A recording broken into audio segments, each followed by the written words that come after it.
সহ্য করি। আমার মায়ের রক্ত ঝরে, আমার ভাই আমার বোন শহীদ হয়, মুসলমান হয়ে মানুষ হয়ে কেমনে সহ্য করি। এখন আমাদের করণীয় একটাই, এখন আমাদের করণীয় একটাই, ইসরায়েলি পণ্য বর্জন করা। একটু আগে আমাদের নূর মোহাম্মদ মুতাহের ভাই বলেছেন আমাদের অন্য কোথায় কি হলো তা আমরা দেখবো না, তবে তুপকাসিয়ার মাটিতে ইসরায়েলি পণ্য কেউ বিক্রি করতে পারবে না। এবং এই ইসরায়েলের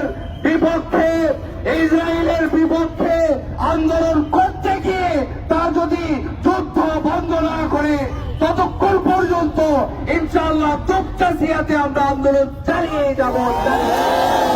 সর্বশেষ আমার সকল মুসলিম তাওহীদি জনতাকে উদারত আহ্বান জানাবো, আজ মুসলমান মার খাচ্ছে একটাই কারণটা জিহাদকে ছেড়ে দেওয়ার কারণে।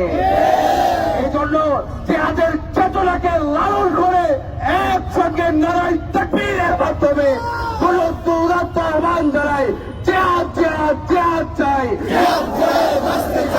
বদরের হাতিয়ার উহুদের হাতিয়ার। নাসরুম মিনাল্লাহ ওয়া নাসরুম মিনাল্লাহি ওয়া ফাতহুন করিব। আসসালামু আলাইকুম ওয়া রাহমাতুল্লাহ। আলহামদুলিল্লাহ।